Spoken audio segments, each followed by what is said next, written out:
तो क्या अनुपमा खुद एक बहुत बड़ी स्वार्थी है जो अपने ही खूनी रिश्तों के बारे में सोचती है?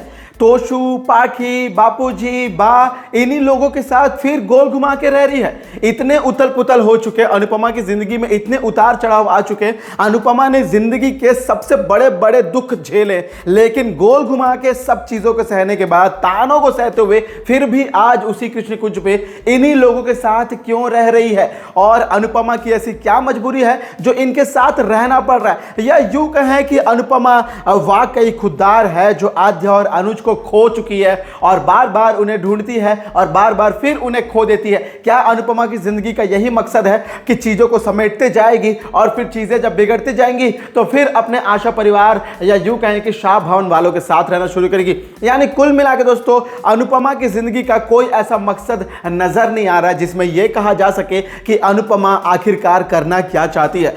लेकिन कहीं ना कहीं मुझे लगता है कि यदि कुछ सालों का लीप आ जाए, कहानी आगे बढ़ गई है, तो अब अनुपमा को ये सारे रिश्तों, घर परिवार से परे हो जाना चाहिए। मैं तो कहता हूं कि अनुपमा को एक स्ट्रॉन्ग वुमेन एम्पावरमेंट का एक ऐसा एग्जाम्पल हो जाना चाहिए कि जिसे देखने के लिए सारे फैंस ना कुछ अलग अप्रोच के साथ है। लेकिन मुझे नहीं लगता है कि भाई अनुपमा कुछ ऐसा करने वाली है। अनुपमा वापस कुछ सालों के बाद उन्हीं चीजों में बंद कर रह रही है। भाई जहां से निकलना चाहिए अनुपमा, तुम वहीं पे आके फिर से फंस जाती हो। अरे ये जो परिवारवाद है, परिवार के बीच में परिवार की जिम्मेदारियां, क्या इसी के लिए तुम बनी हो? अनुज और आद्या को यदि तुम अपने पास रख लेती तो शायद तुम्हें आज इनकी जरूरत ना पड़ती। और यदि अनुज और आद्या को तुम इसलिए रख लेती, मैं बोल रहा हूं क्योंकि तुम्हारी वजह से आद्या जेल गई थी या जो कुछ भी, जैसे तुमसे पराई हो गई है, ऐसी बात नहीं है। अनुज का एक्सीडेंट या अनुज के साथ कोई हादसा हुआ है, यह भी तुम्हारी गलती नहीं है। लेकिन तुम्हारी गलती क्या है कि तुमने उस कुछ सालों पहले जो आशा भवन में शाह परिवार के लोगों को पनाह दी थी ना, वही तुम्हारी सबसे बड़ी गलती है। और इसी के लिए सब कुछ हुआ है ना। आशा शाह परिवार वाले तुम्हारे घर आते, आशा भवन में रहते, ना डिम्पी की मौत होती, ना अनुज कहीं और जाता, या आद्या और अनुज तुम तीनों अनुपमा एक साथ जाते तो शायद अनुज के साथ वो हादसा भी नहीं आता। यानी कोल घुमा के एक बात तो सीधी और साफ है कि अनुपमा तुम्हारी वजह से तुम्हारी जिंदगी बर्बाद हुई है। लेकिन अपनी जिंदगी में समेटने के लिए तुम वापस अनुज का साथ पाना चाहती हो या आद्या का, यह तुम्हें डिसाइड करना होगा, क्योंकि मुझे लगता है कि दोनों एक साथ नहीं मिलेंगे। अब ऐसे में एक बहुत बड़ा सवाल आ रहा होगा आपके माइंड में कि आखिरकार अनुपमा किसे चुनेगी। और मैं एक और भी बहुत बड़ा बात बताने वाला हूं इस वीडियो में कि अनुपमा अनुज आद्या किसको पहले ढूंढेगी और जो मिलेगा शख्स, उसके बाद अनुपमा की जिंदगी में क्या कहानी आएगी। आइए जानते दोस्तों इस सारे तमाम वीडियोस को आज के इस खास रिपोर्ट में। नमस्कार दोस्तों, आप सभी का स्वागत है आपके अपने चैनल टाइम्स ऑफ मीडिया में, जहां पर मैं आपका अपना होस्ट वेणु कुमार आपके अपने पसंदीदा शो अनुपमा से जुड़े एक और बड़े अपडेट को लेकर आप सभी के सामने हाजिर हूं। भाई सोचने वाली बात है कि बहुत बड़ी बात है, सोचा तो जाएगा ही, लेकिन ये इतनी बड़ी बात है कि अनुपमा वापस उसी कृष्ण कुंज में क्यों रहने आई है। लीप के बाद ऐसा लगने लगा था कि शायद चलो अनुपमा की जिंदगी में कुछ नए लोग आएंगे। भाई नए लोग आए हैं, नया तोशु आया है, नई किंजल आई है, नई पाखी आई है, बच्चे लोग बड़े हो गए, अंश, परी, माही सभी लोग अलग अलग किरदार में आ चुके हैं, सब कुछ नयापन लग रहा है। लेकिन वापस उसी कृष्ण कुंज में आई है, चलो ये भी घर वापस बा और बापू जी को इस उम्र में दिला दिया। लेकिन ये इसके आगे क्या? अनुपमा इसके आगे क्या? छोड़ दो ये सबको भाई, निकल जाओ इसके आगे। जिंदगी इसके आगे भी पड़ी है। हमेशा परिवार के चलते हुए इसी परिवार ने तुम्हें धक्के मार कर निकाला। इस परिवार में अभी भी बात तुम्हें ताने सुना रही है, जबकि तुमने इतना कुछ किया हुआ है। अरे तुम्हारे दम पर ये घर है और ये घर अब उनका नहीं बल्कि तुम्हारा है। एक हक से देखा जाए तो तुमने इस घर को वापस खरीद के उन्हें दिया है। तो कुल मिला के तुम्हारा एहसान फरामोश होना चाहिए भाई इनको। लेकिन ये लोग तो सही में एहसान फरामोश, तुम्हारा एहसान मानते नहीं बल्कि तुम्हें उल्टे ताना सुना रहे। अभी राज है नहीं, ना ही डॉली है। तो कुल मिला के एक बात तो सीधी और साफ है कि भाई अनुपमा को और क्या चाहिए, क्या मजबूरी है भाई जो इनके यहां रह रही है। इनके यहां नहीं, चलो भाई घर है, चलो तुम्हारा घर है तो तुम इनको दान दे दो और निकल जाओ, संसार के परे निकल जाओ भाई। एक टाइम के बाद ना इंसान पक जाता है सबसे। लेकिन अनुपमा तुम थक रही नहीं हो क्या? इसलिए बोल रहा हूं क्योंकि मैं ये नहीं बोल रहा कि तुम दुनियादारी छोड़ दो, अपना जीवन छोड़ दो। भाई तुम आद्या और अनुज के अलावा इस दुनिया में क्या चाहती हो?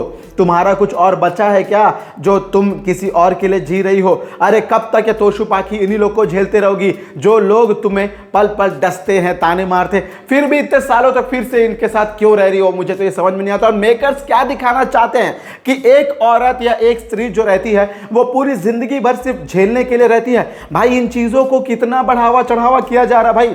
टीआरपी का गेम खेला तो जा रहा है, लेकिन टीआरपी के लिए रूपाली गांगुली मैडम को फिर से यूज करके अरे भाई फिर से अनुपमा के उसी दुर्दशा, भाई वो बुरी हालत, लाचारी बेचारी, यही वाला सीन क्यों दिखाया जा रहा है। और कहीं ना कहीं कुछ मेरे व्यूअर्स है ना, जो बहुत से लोग लिख रहे हैं कि भाई ये ना बहुत ही सही एग्जांपल है लड़कियों को कमजोर करने का। ये जो इंडियन टेलीविजन सीरियल्स होते ना, ये वाकई वुमेन एम्पावरमेंट की धज्जियां उड़ा रहे। ये लोग ना नारी सशक्तिकरण नहीं दिखा रहे, बल्कि इन लोग नारियों को कमजोर बनाना सिखा रहे, दुर्बल बनाना सिखा, सहना सिखा रहे। ये चीजें गलत है। और मैं कहीं ना कहीं मानता हूं कि अनुपमा का जो स्टोरी ट्रैक है ना, एक टाइम के बाद इतना खराब हो चुका है अभी फिलहाल कि अब ना इसे शायद बंद ही कर देना चाहिए था। लेकिन नहीं पता टीआरपी का ऐसा कौन सा खेल खेला जा रहा है, या स्टार प्लस को इसकी कितनी ज्यादा जरूरत है कि अभी भी शो को खींचा जा रहा है। या कुल मिला के एक बात कहना गलत नहीं होगा कि भाई अनुपमा के बिना शायद अभी टीआरपी के चार्ट में कोई और शो उसको टक्कर ना दे पाए, या ये लोग स्टार में कुछ टाइम तक, एक टाइम तक पीरियड तक जो भी कॉन्ट्रैक्ट है उसके बेस में अनुपमा को खींचना चाहते हैं।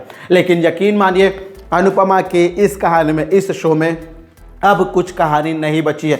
अनुपमा को यदि तुम सफलपूर्वक नहीं दिखा सकते हो, परिवार में उसकी एक औहदा होती है, उसकी एक रेस्पेक्ट होनी चाहिए जहां पे सभी लोग उसकी रेस्पेक्ट करें, ये चीजें नहीं दिखा सकते हो इतना झेलने के बाद भी, तो भाई अनुपमा की जिंदगी में क्या दिखा सकते हो। मेरा ये सवाल है भाई मेकर से, मैं सभी आप लोगों से पूछ रहा हूं कि आप लोग भी, जो लोग अनुपमा के शो को देख रहे हैं, अभी भी टीआरपी में नंबर 1 बना के रखे ना आप लोग, कि आप लोग क्या देखना चाहते हैं कि अनुपमा जिंदगी भर यूं ही सहते रहे, अनुपमा जिंदगी भर तमाशे झेलते रहे, ताने सुनते रहे, ये सभी लोग अनुपमा को खरी खोटी बोलते रहे। क्या आप लोग यही सुनना चाहते हैं? यही मेरा सवाल है। और सबसे बड़ा सवाल यह भी है कि भाई जब इतना सब कुछ हो ही रहा है तो भाई अनुपमा को भी मार ही डालते अनुज आद्या के साथ, और नया सीजन ला देते सीधा कि अनुपमा सीजन 1 खत्म, अनुपमा सीजन 2 शुरू, ऐसा ही कुछ कर देते। क्या पता आपकी सक्सेस का सीजन 2 को थोड़ा और फायदा मिल जाता। लेकिन आप कहानी को इतना खींचते जा रहे हैं जिसमें अनुपमा को सक्सेस ही नहीं मिल रहा है, अनुपमा को जिंदगी में खुशियां ही नहीं मिल रही है, तो भाई अनुपमा की कहानी को आगे क्यों बढ़ाया जा रहा है? किसके लिए इंसान जीता पूरी जिंदगी भर की? भाई कुछ साल, अंतिम साल,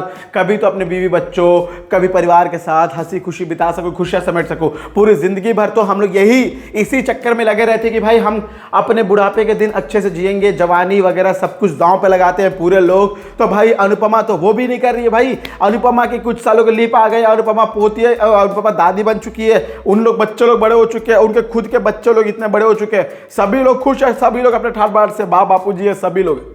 अनुपमा तुम क्यों खुश नहीं हो? यही तो सबसे बड़ा सवाल है। और मुझे कहीं ना कहीं ऐसा लगता है कि ना अब ना मेकर्स अनुपमा की कहानी को पूरी तरीके से खत्म कर चुके हैं। मुझे ऐसा लग रहा है खराब कर चुके हैं। वनराज शाह की एग्जिट के बाद ये शो का डाउनफॉल शुरू हो गया था।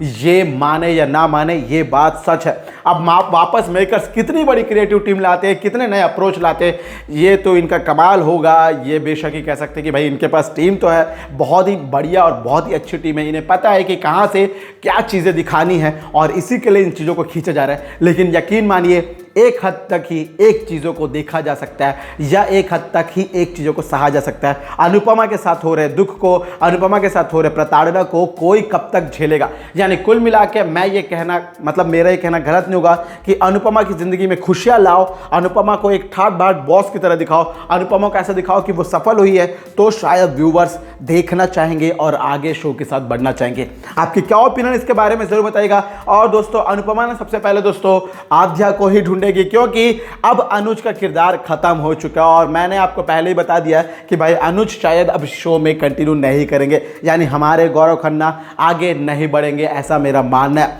अब उनकी कहानी में सस्पेंस भी रखा गया, क्योंकि वो मर गए हैं, जिंदा है, कुछ भी नहीं दिखाया गया। हो सकता है कि इतने सालों से कोमा में हो, कहीं पड़े हुए हो और फिर से याददाश्त भूल गए हो, कुछ भी हो सकता है। तो कुल मिला के दोस्तों फिर से अनुपमा को अंकुश बरखा इनके पास शायद जाना पड़े, या फिर से वही घिसी पिटी कहानी की अनुपमा आ रही है द्वारका में, फिर आद्या को ढूंढ रही है, फिर आद्या को ढूंढने के बाद फिर वो परिवारवाद में फंसेगी। शायद मुझे लगता है कि कहानी अराउंड घूमते घूमते इसके अलावा कुछ और बचेगी नहीं, या फिर आद्या जो अभी राही बनी हुई है, वो प्रेम जो कि नया हमारा जो आया है रोहित के साथ, उसके साथ शायद उसकी प्रेम कहानी को आगे बढ़ाकर शायद कुछ नया दिखाने की कोशिश करे, ये भी एक होप है। दोस्तों ये थी आज आपके पसंदीदा शो अनुपमा से जुड़ी एक और बड़ी अपडेट। मैं उम्मीद करूंगा आप लोगों को वीडियो अच्छा लगे। बेशक वीडियो अच्छा लगे तो वीडियो को लाइक करें, शेयर करें, और अनुपमा से जुड़े सारे अपडेट्स को सबसे पहले पाने के लिए सब्सक्राइब करें आपके अपने YouTube channel the number one and only times of media को। और देखते रहे दोस्तों अनुपमा को स्टार प्लस पर और any time Disney plus Hotstar पर, और पाते रहे इसके सारे अपडेट्स को टाइम्स ऑफ मीडिया पर। बाय बाय, टेक केयर, जय हिंद, जय भारत।